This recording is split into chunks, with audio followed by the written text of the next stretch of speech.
భారతదేశానికి వచ్చి ఆ ప్రశ్న అడుగుతున్న భారతీయులకి జవాబిచ్చాడు. అశోధోమ సత్యమయ, అయోమయంలో ఉన్నాను, సత్యం ఎక్కడ? యేసయ్య నేనే సత్యం అన్నాడు. తమసోమ జ్యోతిర్గమయ, అంధకారంలో ఉన్నాను, వెలుగెక్కడ? యేసయ్య నేనే వెలుగు అన్నాడు. మృత్యోర్మ అమృతాంగమయ, సావు భయంలో ఉన్నాను, అమృతం ఎవరిస్తారు?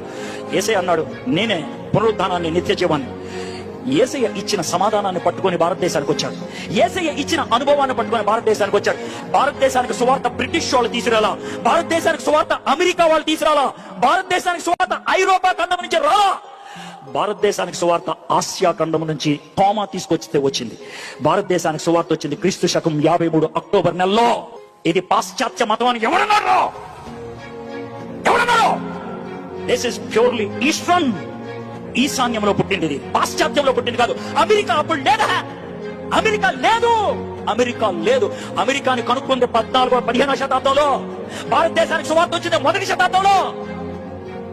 మధ్యలో 1400 సంవత్సరాల గ్యాప్ ఉంది. బ్రిటిష్ కి మొట్టమొదటిసారిగా సువార్త వెళ్ళింది 130లో, భారతదేశానికి సువార్త వచ్చింది 53లో. భారతదేశానికి సువార్త వచ్చిన 80 ఏళ్ళకి బ్రిటన్ కి సువార్త వెళ్ళింది.